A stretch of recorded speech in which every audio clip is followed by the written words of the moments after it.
They say love is simple until it isn't. In my early 30s, I lived through an intricate story that started in the most unsuspecting way, with people whose presence changed everything I knew about love, boundaries, and the cost of emotional recklessness. My name is Celeste. For a time, I was in a committed relationship with Brenner, a man whose laughter and quiet confidence had tethered me to him for almost 3 years. We built a life together, or at least the semblance of one. Our weekend mornings were filled with shared coffee rituals, brewing rich blends and enjoying the silent understanding that comes from knowing each other's rhythms. Yet, despite the comfort, cracks began to appear, cracks that I wasn't prepared to acknowledge. The catalyst for everything was Brenner's friends, Elias and Arlen. They'd been his closest confidants since university, part of our extended social fabric. Elias had an energy that pulled everyone into his orbit. His laughter filled entire rooms, a kind of charisma that was almost addictive. Arlen, by contrast, had a quiet gravity, an aura of thoughtful contemplation that made you lean in to hear him speak. When the three of us gathered with Brenner, the air buzzed with a camaraderie that was intoxicating. Our descent into intimacy began one evening during a game night. Brenner had to leave early for a work emergency, and I was left with Elias and Arlen.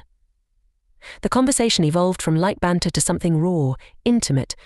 Elias teased me, his flirtation towing the line between innocence and temptation, while Arlen observed, his quiet smiles feeling like an invitation to share a secret.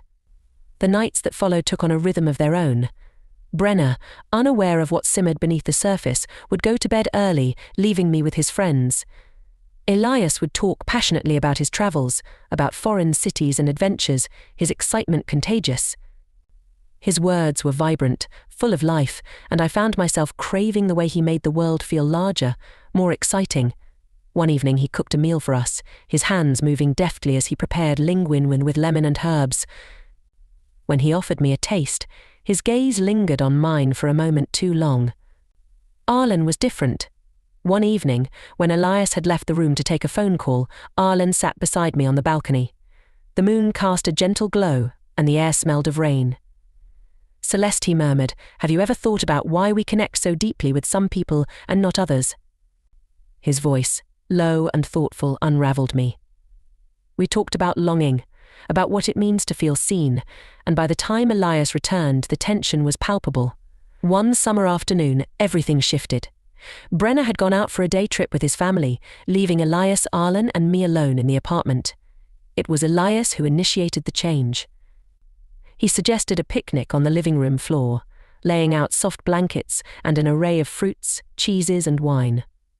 The three of us lay there, our limbs tangled, the light from the windows bathing us in gold. Elias's laughter made everything feel weightless, and Arlen's gentle glances made me feel held. When Elias kissed me, it was with a playful urgency, the kind that made my heart race. Arlen's touch came slower, more deliberate, his fingers tracing patterns on my skin, as though memorizing every inch. We were careful, constantly checking in with each other, our intimacy always rooted in consent.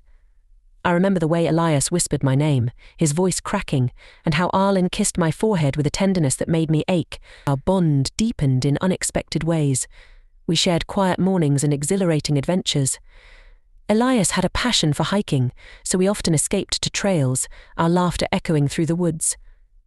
Arlen preferred museums, where we would stand silently in front of abstract paintings, our fingers interlaced. Those stolen moments became a lifeline, something I clung to even as the guilt threatened to suffocate me. I still loved Brenner, but my love had splintered, fragmented into pieces that didn't fit together anymore. But guilt, like cracks in a foundation, always finds a way to expose itself. Brenner started noticing the changes, how I'd become more distant, how I'd laugh with Elias and Arlen in a way that sounded different. His suspicions crystallized one evening when he discovered a note I had written to Arlen, tucked away in a book. It wasn't an explicit confession, but it was enough. He confronted me with an anger I had never seen before, his hands shaking, his voice breaking. "Tell me the truth," he demanded.